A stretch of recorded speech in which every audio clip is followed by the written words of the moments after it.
Milliy sertifikat imtihonida kelgan navbatdagi savolimiz yechimi bilan tanishamiz. Xo'p, ushbu savolda 3 ta kvadrat va to'rtburchak, uchburchak berilgan. Bizga ikkita shart asosida savolda so'ralgan, ya'ni A savolimizda BC gipotenuza uzunligini topshirsa kerak. B savolimizda shu SABC uchburchak yuzasini topshirsa kerak. Xo'p, biz nima qildik? Kvadrat tomon ikkiligi ma'lum bizga. Mana burchakda alfa burchak kiritdik.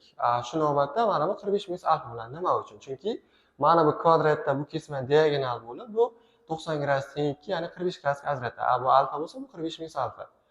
Uchburchak ADC ma'lumotlariga ko'ra, shu burchakning tangensi 2 taqsim 6 ga teng.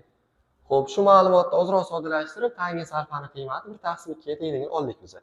Xo'p, keyingi navbatda bu uchburchak ma'lumotlariga o'tamiz endi.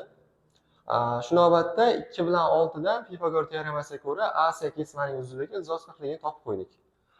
Xo'p, A ning ildiz 40 ga nisbati uchburchak ABC ma'lumotlariga ko'ra shu burchakning tangens alfasiga teng. Xo'p, shu ma'lumotlarni kiritdik. Tangens alfa 1 taqsim 2 lik biz yuqorida olgandik. A taqsim ildiz 40 1 taqsim 2 ga tengligidan A ildiz 10 ga degan qiymat chiqdi. Xo'p, keyingi navbatda bizga savolimizga ko'ra BC uzunligini topishimiz kerak. Ildiz 10 bor, ildiz 40 bor. BC gipotenuza uzunligini topish uchun Pifagor teoremasini qo'lladik. Shu natijaga ko'ra, Pifagor teoremasiga ko'ra BC'miz ildiz 50 ga teng qiymat chiqdi. Xo'p, keyingi navbatda shu uchburchak yuzasini topishsa kerak. U uchun to'rtburchak va uchburchakda katetlari ma'lum bo'lsa, ko'paytirib 2 ga bo'lib qo'ysak, natijamiz tayyor. Ya'ni ildiz 10 va ildiz 40 lar ko'paytmasining yarimini olamiz. Ildiz 400 ga ko'ra 20 chiqadi, 2 ga bo'lsa 10 chiqadi.